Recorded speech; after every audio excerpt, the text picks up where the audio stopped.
12টা 1 যখন বাজবে মুসল্লাটা বিছিয়ে 2 4 6 8 রাকাত নামাজ পড়ে আল্লাহর কাছে মুনাজাত করে দুহাত তুলে কায়মন বাক্যে আল্লাহর কাছে ক্ষমা চান। আল্লাহ 24 সালে তো আপনার মন মতো আপনার ইবাদত করতে পারি নাই, ঠিকমতো নামাজ পড়তে পারি নাই, জামাত মিস হয়েছে, কত অন্যায় করেছি, কত গুনাহ করেছি। আল্লাহ হায়াতের মধ্যে বরকত দেন, এই 24 সালের সমস্ত গুনাহ মাফ করে দেন।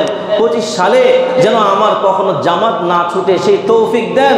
25 সালে যেন কোনো গুনাহ না হয় সেই তৌফিক দেন। 25 সালে যেন বেশি বেশি তাকওয়া অর্জন করতে পারি, বেশি বেশি যেন আপনার সন্তুষ্টি অর্জন করতে পারি। আল্লাহ সেই তৌফিক দান করেন। মুসলমান হিসেবে আমাদের এইভাবে কি করা দরকার, উদযাপন করা দরকার যে 24 সালে কি করলাম। 24 সালে হিসাব করেন বসে বসে, 24 সালে কি কি অপকর্ম করলাম, সেটার জন্য অনুতপ্ত হন, অনুশোচিত হন, লজ্জিত হন, কান্নাকাটি করেন।